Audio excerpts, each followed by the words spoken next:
Now, the other big story, and let me welcome my next guest, BJP strongman, top BJP leader, the person leading the BJP fight in Odisha. Ladies and gentlemen, his name is Dharmendra Pradhan, cabinet minister, very, very astute person, and he's going to be talking to me about the situation in Odisha.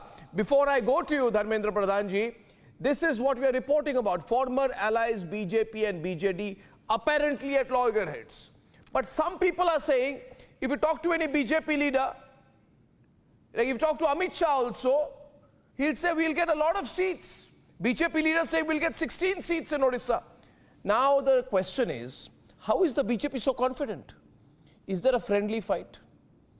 BJD takes the assembly, BJP takes the Lok Sabha. That will be my first question, but here is the overall situation as far as Odisha in the Lok Sabha elections is concerned, and then we'll speak to Dharmendra Pradhan ji. The BJP has claimed that Odisha is heading for a big change. Now, if you get DK, you get DK. First phase की चुनाव That way I can... शुरू हो गया है। 4 लोकसभा में 28 विधानसभा में शुरुआती जो जानकारी आ रही है, भारी मतदान की ओर हम लोग बढ़ रहे हैं। इसमें हम अनुमान लगा सकते हैं कि इस बार उड़ीसा में सत्ता परिवर्तन होगा। In Odisha, the heated battle for 2024 overshadows the fact that BJD and BJP have been close allies in the past. Now the stakes are high for the 21 Lok Sabha seats in Odisha. नवीन बाबू इतने साल से आप मुख्यमंत्री हो, जरा नवीन बाबू को कहीं खड़े कर दीजिए और उनको बिना कागज लिए उनको कहिए कि आप उड़ीसा के जिलों के नाम बोलिए और जिलों के कैपिटल के नाम बोलिए। जो मुख्यमंत्री अपने जिला के मुख्य मथक का नाम नहीं जानते, वो आपके दुख दर्द जानते होंगे क्या? In 2019, the voter turnout was 73.29%. In 2024, till phase 4, the voter turnout has touched 73.97%. This number is only set to rise, hinting at winds of change. मैं मानता हूं कि ओडिशा के प्राइड का मुद्दा भी बहुत महत्वपूर्ण हुआ है। लोगों को कहीं ना कहीं लगता है कि नवीन बाबू के पीछे से सरकार कोई और चला रहा है। उड़िया भाषा, उड़िया कल्चर और उड़िया साहित्य और कला, इसके प्राइड का इश्यू बहुत बड़ा हुआ है। It's Pradhan versus Pradhan in Sambhalpur. मोर कौन मन कि नहीं ओडिशावासी 24 वर्ष हैला भल भाव रे जानी चंती, किंतु माननीय प्रधानमंत्री आपण ओडिशा को केते मने रखी चंती। ओडिया भाषा क्लासिकल लैंग्वेज हैला परे भी आपण ओडिया भाषा को भूली गले।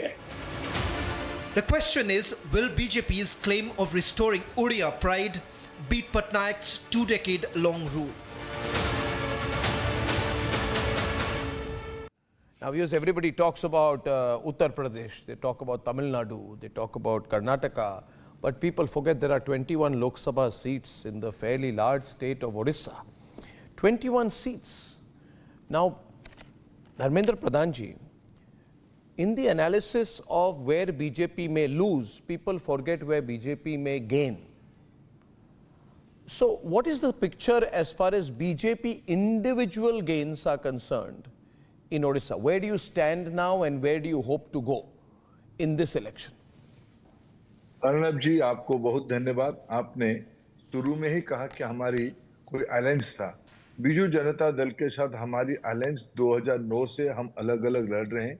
2009 लड़े अलग, 2014 लड़े अलग, 2019 लड़े अलग और 2024 में तो हम उनको सत्ता से बाहर करने के लिए चुनाव लड़ रहे हैं। मेरे जितना समीक्षा है और फर्स्ट पेज की जो चुनाव हो गया है और उड़ीसा की जो मूड है, उसमें मैं स्पष्ट 2 चीज देख पा रहा हूं। प्रधानमंत्री नरेंद्र मोदी जी की लोकप्रियता उड़ीसा में 80% से ऊपर है। आज हम पिछले लोकसभा में हम 38% तक वोट पहुंचे थे, 8 लोकसभा जीते थे। इस बार हमारी वोट परसेंटेज 45% होने वाला है और हम 16 से 21 तक लोकसभा हम जीत सकते हैं। मैं स्पष्ट रूप में सबसे बड़ी पार्टी हम उड़ीसा में लोकसभा में बनेंगे, उसमें किसी की, हमारे ओपोनेंट्स की भी कोई उसमें से सेकंड ओपिनियन नहीं है। कंसर्न जहां रहा, उड़ीसा विधानसभा भी इकट्ठा चुनाव हो रहा है। उड़ीसा विधानसभा में 24 साल की नॉन परफॉर्मेंस इस बार नवीन बाबू के खिलाफ जा रहा है। ये बात ठीक है, अब तक उनकी जिम्मेवारी रहा है, लेकिन लोगों की अपेक्षा है, एक पीढ़ी बदल गया है, एक नया दुनिया आ गया है। 25 साल में जो बच्चा जन्म लिया था और उसके एस्पिरेशन आसमान छू रही है, उनको जब पता चल रहा है कि उड़ीसा की गांव में पीने की पानी नहीं है, उड़ीसा की 1/3 लोग काम करने के लिए बाहर राज्य में जाते हैं, उड़ीसा की गवर्नमेंट हॉस्पिटल्स में डॉक्टर नहीं है, उड़ीसा की स्कूल्स में ड्रॉप आउट रेट देश के अंदर सबसे हाईएस्ट है, उड़ीसा में सिंचाई के लिए कोई व्यवस्था नहीं है। ये सारा विषय आज के जमाने में लोगों को पता चल रहा है और इस बार पूरी एक बड़ी विंड चल रही है नवीन बाबू जी के खिलाफ, उनकी नॉन परफॉर्मेंस के खिलाफ। ये एक मुद्दा प्रश्न, बड़ा प्रश्न है। दूसरी, नवीन बाबू जी को अपने कार्यकाल की पीक में 4.5 करोड़ उड़िया लोगों में कोई एक भी स्थानीय लोग नहीं मिले जो उनके वो वारिस बना सकते थे, उनकी पॉलिटिकल, उनकी इनहेरिटेंस वो कर सकता था। एक ब्यूरोक्रेट को पिछले दरवाजे से उन्होंने लाके, वो ब्यूरोक्रेट ही अपना कुछ मुख्यमंत्री जी की लिमिटेशंस को यूज करते हुए उन्होंने उड़ीसा की राजनीतिक सत्ता को कब्जा करने के लिए एक नाकाम कोशिश है। उड़िया लोग उसको पसंद नहीं करते हैं। पांडियन उड़ीसा जी की को, भाषा, आप कह रहे हैं उड़ीसा के लोग वीके पांडियन को पसंद नहीं करते, और आप कह रहे हैं उनको वारिस क्यों बनाया? आपको क्या, आप कैसे कह सकते हैं कि नवीन बाबू ने वीके पांडियन को वारिस बनाई है? तो आप आइए अर्नब जी एक बार उड़ीसा। अभी जो कैंपेनिंग हो रहा है, नवीन बाबू कैंपेनिंग के लिए नहीं जाते हैं, उनकी तथाकथित आउटसोर्स वारिस है। प्रधानमंत्री जी ने सही रूप से कहा, यहाँ की लीडरशिप को, डिसीजन मेकिंग को और पॉलिटिकल स्पेस को नवीन बाबू जी ने आउटसोर्स कर दिया है किसी को। नहीं, आज यहाँ नहीं, बड़ी बात यह है कि वीके पांडियन जी ने अभी आज शायद कहा है, कहते हैं एक नेता है, आपका नाम नहीं लिया मगर आपके बारे में ही कह रहे थे, बोलते ये मंत्री हैं, बहुत बड़े मंत्री हैं उड़ीसा के। क्या आज तक कोई अपडेट दी है इन्होंने कि उड़ीसा के लिए क्या किया है? वो कह रहे नवीन बाबू तो दिन रात उड़ीसा के लिए काम कर रहे हैं, मगर धर्मेंद्र प्रधान बड़ी बड़ी बात करते हैं, चैलेंजर बन गए हैं, मगर क्या वो आंकड़े दे सकते हैं कि उन्होंने उड़ीसा के लिए क्या किया? अर्नब जी, मैं आप ही के सर्टिफिकेट मेरे को चाहिए, मेरे को 4.5 करोड़ उड़िया लोगों में सर्टिफिकेट चाहिए, मेरे को कोई आउटसोर्स नॉन एंटिटी की सर्टिफिकेट नहीं चाहिए। बाकी रहा हिसाब का, मैं 2-3 हिसाब आपके सामने देना चाहता हूँ। मैं उड़ीसा में उड़िया लोग उसको जानते हैं और मैं देते आया हूँ। आज आपने मौका दिया, मैं आपको धन्यवाद देता हूँ। अगर 2004 से 14 की कंपैरिजन हम करें, उस समय की केंद्र सरकार उड़ीसा को 3 लाख करोड़ रुपया की एक ग्रांट दिया था, विभिन्न प्रकार की स्कीमों के अंदर, ग्रांट के अंदर। मोदी जी ने 2014 से 24 के अंदर उस ग्रांट की साइज 18 लाख तक पहुंची है। पिछले 10 साल में प्रधानमंत्री आवास योजना उड़ीसा में 34 लाख बना है। बाकी रहा मेरे विभाग संबंधित, किसी को अगर बेहरा हो जाना है, किसी को मेरे नाम पे इतनी नाराजगी और इतना घृणा है, वो मेरे गिलहरी की कोशिश को देखना नहीं चाहते, उनकी लिमिटेशन, उनकी कुंठा है। उड़ीसा में अगर देश में 10 करोड़ से ज्यादा प्रधानमंत्री उज्ज्वला योजना लगी है, दुनिया के अंदर मोदी सरकार की एक फ्लैगशिप स्कीम है, उड़ीसा में वो 55 लाख लोग, 55 लाख लोग। ये सब आंकड़े हैं आपके, मगर जो राजनीतिक सवाल ये भी है धर्मेंद्र प्रधान जी, आंकड़े हैं। नहीं, राजनीतिक सवाल जो सब लोग चाहते हैं मैं आपसे पूछूं कि आपकी अंडरस्टैंडिंग क्या है, जरा इसको गहराई में हमें समझाइए।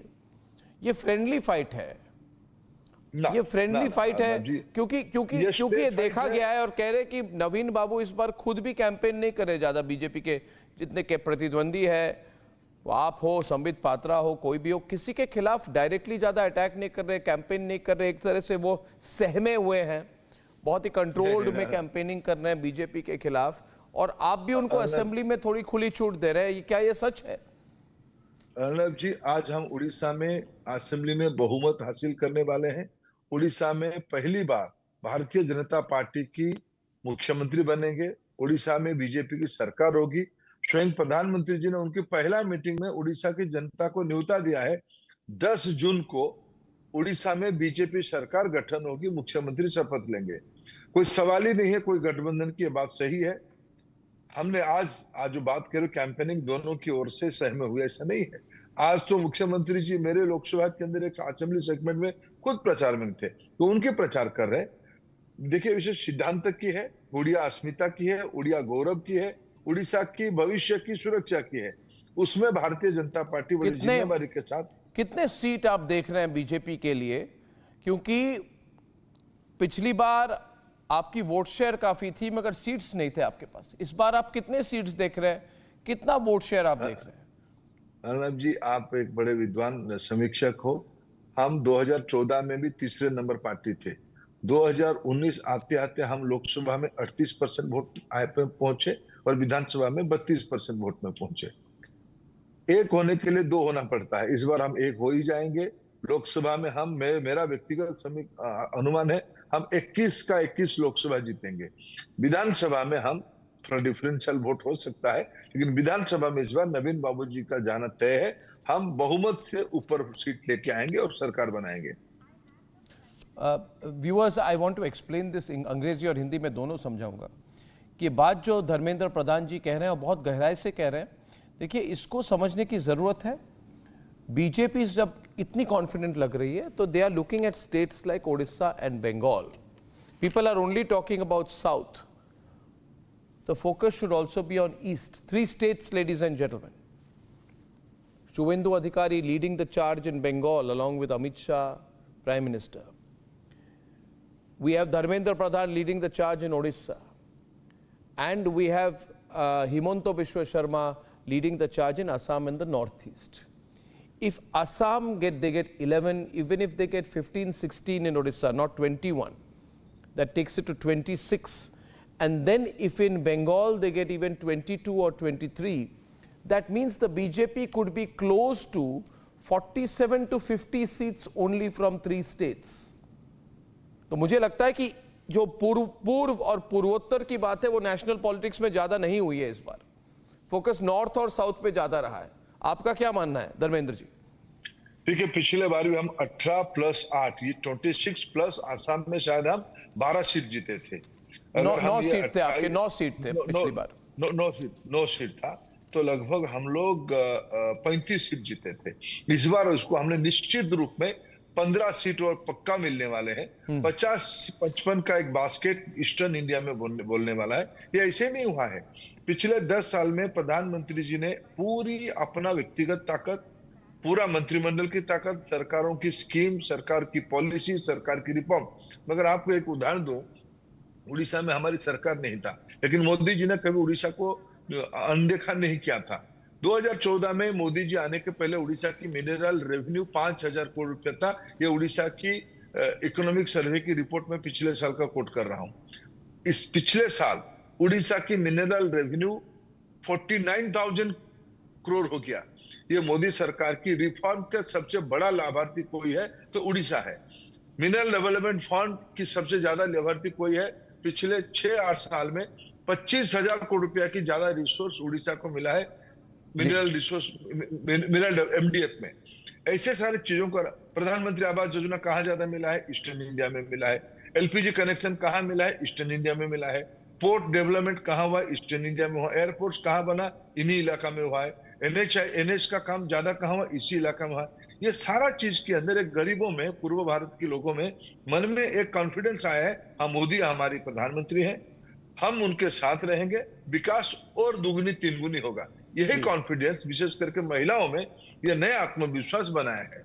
जी व्यूअर्स, बहुत बहुत धन्यवाद धर्मेंद्र प्रधान जी। और मैं यही कहूंगा, जितने विश्लेषक हैं, जितने एनालिस्ट हैं, उन्हें ओडिशा, बंगाल और असम पर, कंप्लीट नॉर्थ ईस्ट पर फोकस करके फिर से एनालाइज करना चाहिए कि बीजेपी कितनी पार है और कितनी नहीं। धर्मेंद्र प्रधान जी, रिपब्लिक मीडिया नेटवर्क से बात करने के लिए बहुत बहुत धन्यवाद।